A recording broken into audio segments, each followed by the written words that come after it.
वर्तमान समस्त विद्यालय रे टीचर मानकर ऑनलाइन रे अटेंडेंस पड़िबो तेणु करी यह यूएस रे लॉगिन करबा पई टीचर कोड र आवश्यकता रहिछि। जदि कई टीचर निजर टीचर कोड भूली जाइछन्ति ताहाले एहा को किपरि भाबे सहज रे हमें पाई परिबा चलंतु ए वीडियो रे देखिबा।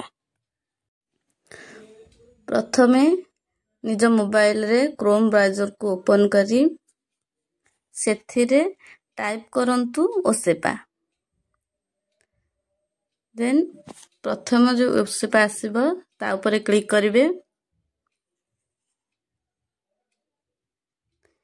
पर क्लिक करिवा परे फास्ट जो लिंक ता आसुची ओसेपार ता ऊपर क्लिक करिवे।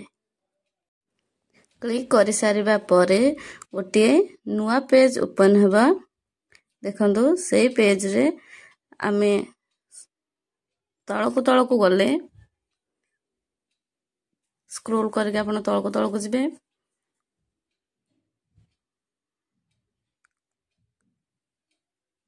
गले हमरा गुटी पाइबा यूनिफाइड ऑटोमेशन सिस्टम से ताकू क्लिक कला परे हमरा आसीबो यूजर नेम आ पासवर्ड। वर्तमान आपण यूजर नेम जगह रे आपण निजर स्कूल रो डाइस कोड टी को अपलोड करिवे बा पुट करिवे। निज स्कूल रो अलग अलग डाइस कोड रही थाए। निज स्कूल रो डाइस कोड टी को एठी फिलअप करि सारिबा परे देन पासवर्ड टी को हमें फिलअप करबा। पासवर्ड टी होछि principal@123 फास्ट पी टे रहइबो कैपिटल आ सब रहइबो स्मॉल। एहा समस्तंग पई ऑल ओडिसा रे समस्तंग पई ए पासवर्ड टी समान principal@1234। एहा को लिखि सारबा परे लॉगिन रे क्लिक करबा।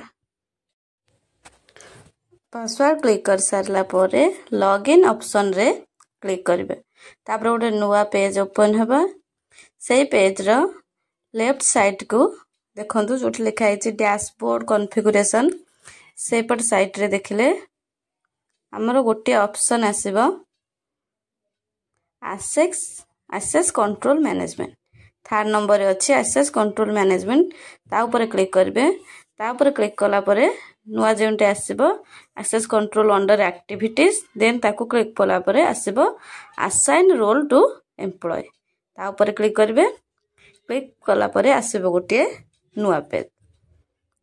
सेही पेज रे आमे तळको स्क्रोल कले देखि परिबा हमर सब स्टाफ मानकर टीचर कोड अवेलेबल अछि। हम जे स्कूल रे अछि से स्कूल रे हमर निज निजर टीचर कोड गुड का अवेलेबल अछि। सेहिठु आपण ताको नोट करि परिबे। आ वर्तमान बा भविष्य रे आपण जे अटेंडेंस पकेबे सेहि पई टीचर कोड आवश्यक थला आपण को सहज रे यहा मिल गला। जदि आपको ये वीडियो टी भल लगी थाए तबे वीडियो टी को लाइक करबा सह चैनल को सब्सक्राइब करिवे। धन्यवाद।